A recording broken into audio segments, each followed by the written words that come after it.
Bonjour à toutes et à tous, aujourd'hui on se retrouve pour une toute nouvelle vidéo, donc pour une vidéo critique. Cette fois-ci pour l'épisode 4 de la saison 2 de The Last of Us. De toute manière, on se retrouve tous les lundis pour parler de cette saison 2, du coup de cette série, qui est tirée d'un jeu vidéo que j'adore, enfin d'une licence de jeu vidéo, puisqu'il y a eu 2 opus, plus un DLC en tout cas pour le premier opus, et de je ne sais combien de remastered. Il me semble que sur cette licence de toute manière il y a plus de remastered que de jeux original. Perdons pas plus de temps, il est temps de parler de l'épisode 4 de The Last of Us saison 2.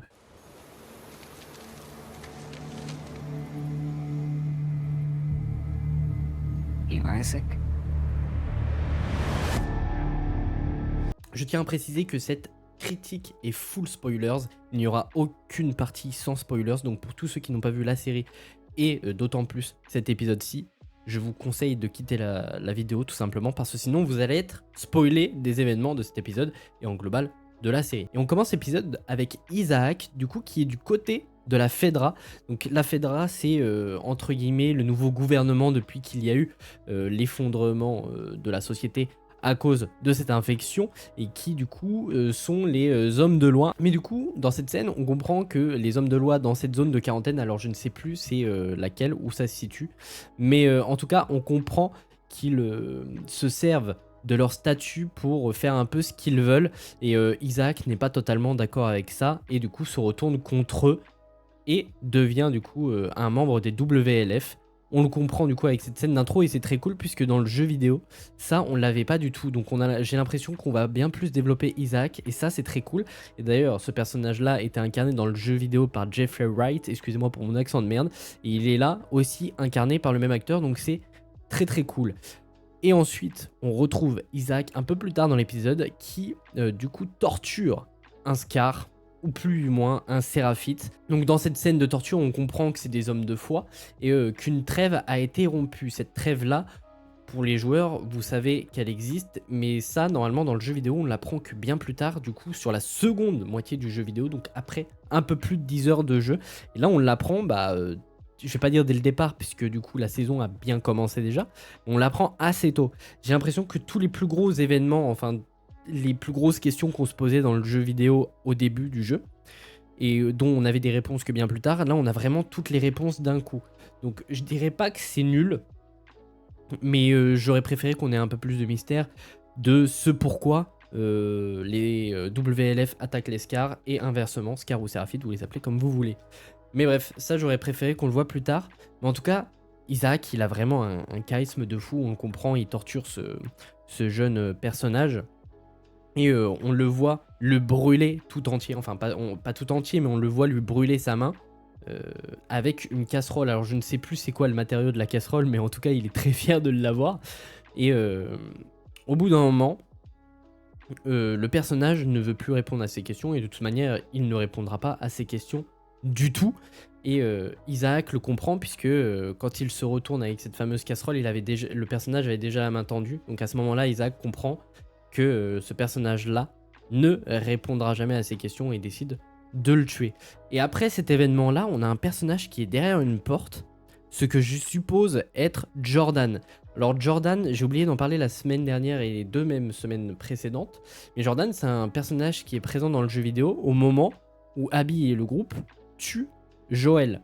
Et il est présent. Et normalement, Ellie l'affronte à un moment donné dans le jeu vidéo. Et là, ça a pas l'air d'être le cas. Donc, je sais pas si c'est réellement Jordan, le personnage qu'on voit derrière, mais en tout cas, il lui ressemble très très fortement. Je serais même pas choqué que ce soit le même acteur. Je me suis pas plus renseigné que ça. Je viens de regarder l'épisode et je voulais enchaîner directement la critique. Donc, j'irai regarder ça après et je vous en reparlerai la semaine prochaine. Mais en tout cas, peut-être que Jordan existe vraiment dans la série aussi. Ensuite, on passe du côté de Ellie et Dina, qui là, cette fois, du coup, les parties avec ces personnages-là sont des parties qui sont réellement adaptées du jeu vidéo. On n'a rien de nouveau comme c'était le cas avec l'épisode précédent qui était quasiment que de l'inédit par rapport au jeu vidéo. Donc on a notamment cette scène dans la boutique de musique où on voit justement Dina s'amuser un peu avec la batterie et du coup Ellie aussi chanter Take On Me. Alors je sais plus c'est quoi le chanteur qui chante tout simplement cette musique. En tout cas cette scène elle était très cool dans le jeu vidéo, donc c'est très cool aussi de la retrouver dans cette série. On a aussi une conversation entre Ellie et Dina où Ellie dit ouais c'est aussi lié à Apollo 1 parce qu'il y a des corps cramés dans le char. Elle lui dit ouais c'est comme dans Apollo 1 ils ont fini calcinés. Je sais plus trop quoi ce qu'elle dit exactement, donc ça fait un lien aussi avec le jeu vidéo dans le sens où dans le jeu vidéo où on sait qu'elle est fan de tout ce qui est aérospatial. Donc là ça fait un petit lien et notamment on sait qu'on aura à l'avenir un flashback lié à ça, j'en dis pas plus pour ceux qui n'ont pas fait le jeu. Puis ensuite du coup, ou alors je sais plus si c'est avant, on voit Dina faire un test de grossesse qui plus tard dans l'épisode se relève être positif, donc Dina est enceinte tout comme dans le jeu vidéo. Donc ensuite on suit Ellie et Dina aller à la station radio qu'ils ont repérée juste avant avec le gros WLF qui était noté sur une antenne. Donc elles s'y dirigent et à l'intérieur de ce bâtiment on y voit des WLF, donc des wolves morts, pendus et complètement étripés avec les boyaux à l'air.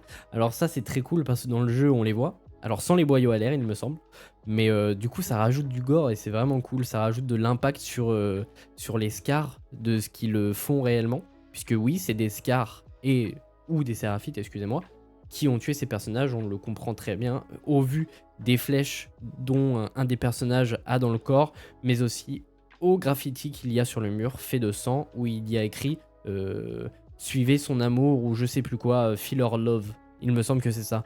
Donc ressentez son amour, excusez-moi, voilà, j'avais plus le terme. En tout cas, tout ça c'est ultra bien représenté, c'est très cool. Puis ensuite, du coup, des Wolves arrivent, puisqu'un personnage a eu le temps d'appeler des renforts avant que les Scars aient eu le temps de tuer tous ces personnages. Mais on a toute cette scène qui était aussi dans le jeu où les personnages se cachent, essayent de tuer les personnages discrètement, même si on pouvait y aller brutalement dans le jeu aussi. Mais en tout cas, les parties de gameplay sont ultra bien représentées dans le jeu. Je vais y revenir un peu plus par la suite. Mais du coup, ensuite, les personnages arrivent à s'enfuir. Et les Wolves les poursuivent et on se retrouve du coup dans une station de métro. Et dans cette station de métro, on retrouve aussi des Wolves, mais aussi des infectés qui débarquent, une horde d'infectés. Et on voit Dina, c'est là-dessus que je me suis dit que ouais, les parties de gameplay sont ultra bien représentées, parce que dans le jeu, on peut utiliser la concentration, donc faire moins de bruit et se concentrer pour écouter les bruits qu'il y a à côté tout simplement, et essayer de détecter combien d'ennemis il y a et aussi où ils sont. Et là, on voit Dina justement fermer les yeux et se concentrer et compter à la main le nombre d'infectés qu'il y a, et au bout d'un moment elle comprend qu'elle peut plus compter parce qu'ils sont je sais pas combien, mais cette partie là de concentration en tout cas est ultra bien représentée dans la série, et ça c'est très cool qu'on ait des parties de gameplay complètes représentées dans le jeu. Donc ensuite on suit les personnages quitter le métro poursuivis par les infectés et on y voit Ellie défendre Dina, du coup se sacrifier entre guillemets pour Dina. Et elle se fait mordre par un infecté au lieu que ce soit Dina. Je me répète à mort. Excusez-moi, je suis fatigué. Et là, on voit une Dina inquiète pour Ellie et même inquiète pour elle, puisque du coup, Ellie à tout moment peut se transformer, selon elle, puisqu'elle ne sait pas qu'elle est immunisée. Et normalement, ça c'est déjà un peu mis en place dans le jeu, puisque la scène qu'on avait vue dans l'épisode 2, où on y voyait Jessie et Ellie avec les plans de bœufs de je ne sais plus quel personnage, je n'ai plus le nom du personnage, excusez-moi. Donc là où il y a tous les plans de bœufs, à ce moment-là, normalement dans le jeu vidéo, c'est Dina et Ellie. Et Ellie lui dit je suis immunisée et tout, elle le croit pas, elle pense que c'est une blague. Et là, bam, petite scène de sexe, donc on comprend que les personnages finissent par se mettre ensemble, comme c'est le cas dans cet épisode 4, mais plus tard. Donc en gros, il y a certaines choses qui arrivent plus tard dans le jeu, qui se concrétisent ultra tôt dans la série, et des trucs qui se concrétisent ultra tôt dans le jeu, qui se montrent bien plus tard dans la série. Donc ils ont un peu ils ont un peu découpé différemment, en tout cas les éléments du jeu pour les mettre dans la série, du moins en termes chronologiques. Mais bref, du coup, Dina, inquiète, pointe son flingue sur Ellie, donc ça c'est très cool en vrai. Elle lui dit ne rends pas les choses plus difficiles qu'elles ne le sont. Donc c'est très cool toute cette scène là. Donc ensuite Ellie lui explique je suis immunisée, laisse-moi dormir là, tu me surveilles, bah. Le lendemain elle se réveille, elle comprend que Ellie est bien immunisée et Dina lui dit je suis enceinte. Et à ce moment-là, le je suis enceinte, pour moi il arrive trop tôt, il aurait dû arriver après, puisque elle dit je suis enceinte et ils sautent dessus, ils font l'amour, tout simplement.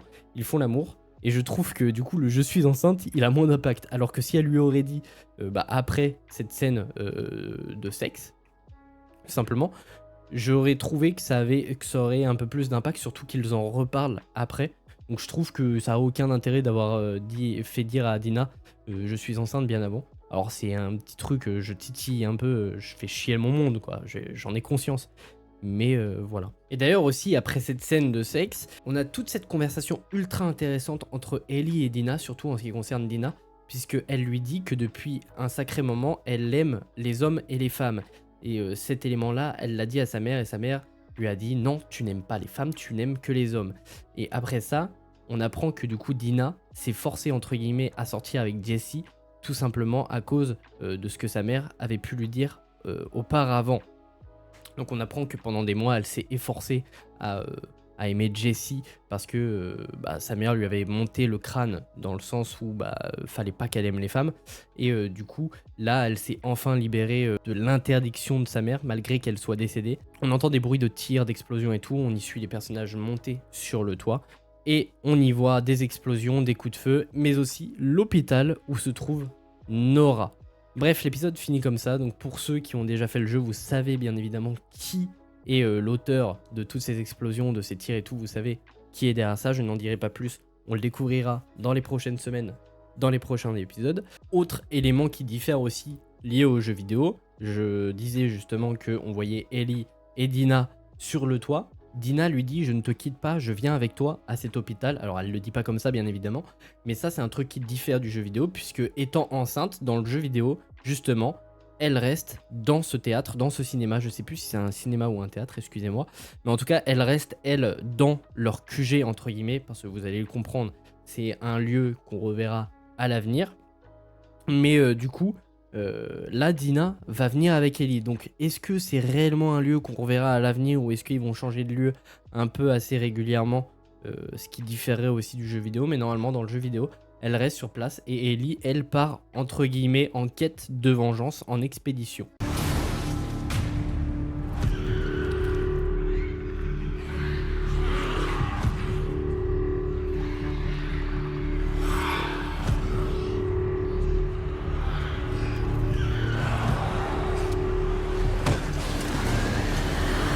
Mais bref, en tout cas, j'espère que cette critique de l'épisode 4 de The Last of Us saison 2 vous aura plu. Si c'est le cas, n'hésitez pas à vous abonner, ça fera extrêmement plaisir. Et n'hésitez pas à donner aussi vos retours sur cet épisode dans les commentaires. Mais bref, on se retrouve très bientôt pour de nouvelles vidéos, que ce soit critiques, réactions, mais dès la semaine prochaine aussi, pour la critique de l'épisode 5 de The Last of Us saison 2.